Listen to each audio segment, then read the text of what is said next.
E aí, já pensou em ganhar muito dinheiro com um canal de corte igual esse daqui que você está assistindo? No primeiro link da descrição temos um aulão para você que quer começar um canal de cortes e faturar muito aqui na internet. Também teremos planilhas que irão te ajudar na hora de organizar a produção do seu canal. Tá esperando o quê? Lembra que a OTAN estava aqui e ela era pequena, né? Certo. Porque ela estava sufocada pelos soviéticos. Acaba a Guerra Fria, todos esses países se tornam independentes.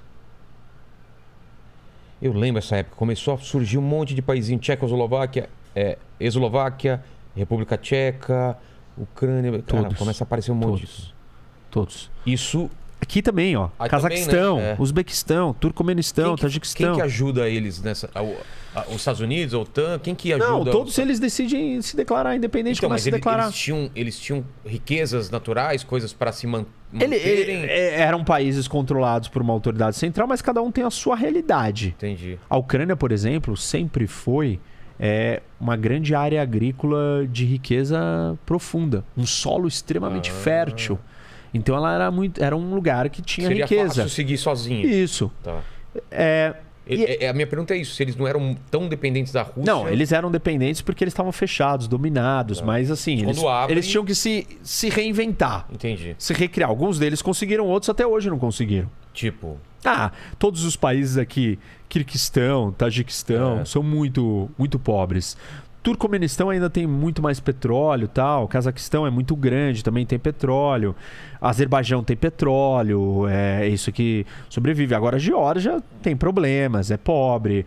A Armênia tem uma situação difícil, Bielorrússia também. Então esses dependem muito da Rússia, e por isso que a Rússia tem influência sobre eles até hoje.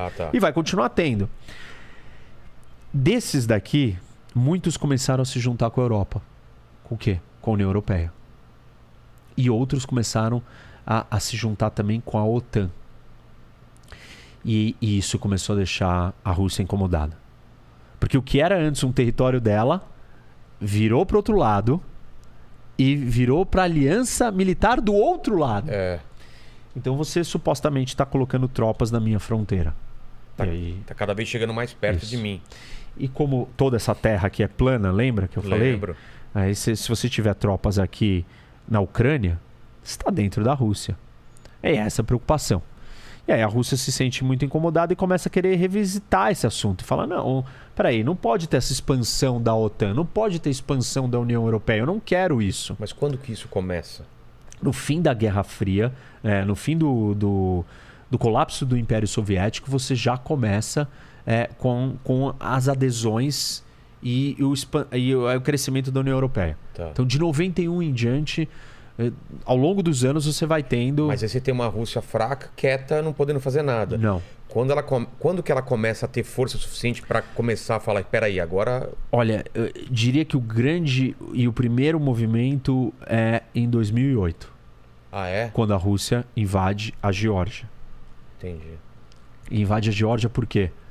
Porque se diz ou se cogita que os próximos dois países a entrarem na OTAN vai ser a Ucrânia e a Geórgia. E os russos entendem que a Ucrânia é inaceitável. Ucrânia e Bielorrússia, aliás, os russos chamam eles de russos brancos e pequenos russos. Então tem a Rússia grande, o pequeno russo e o russo branco. Então, para os russos... Ucrânia, Bielorrússia e Rússia é um povo só. É a mesma coisa. E daqui a pouco eu falo da história antiga, né, desse povo para a gente entender. Então, assim, o Putin quer recriar aquele espaço todo que ele dominava. Tanto que ele fala que a maior tragédia do século XXI, a maior tragédia geopolítica do século XXI é o fim da União Soviética. Ele quer recriar a União Soviética. Não dá para ele recriar embaixo de uma ideologia querendo conquistar territórios. Aquele pensamento antigo não funcionaria. Pelo menos até ontem não funcionaria. Porque então, hoje vai funcionar provavelmente na base da simples e pura força bruta. Nossa. Por isso que esse evento e episódio do que nós estamos assistindo hoje é tão importante. Faz 80 anos no mundo que nós não temos uma potência desse porte, desse tamanho, abocanhando territórios para... 80 anos que isso. com mudança de fronteira de uma grande potência, Sim. uma potência, a maior potência nuclear, virar e falar assim: eu não gosto que aquele território não seja meu. Eu quero ele para mim. 80 anos que não acontece isso no mundo. Cara, por isso tá tendo essa agitação toda. Porque isso é muito grave. Esse episódio é uma mudança de paradigma.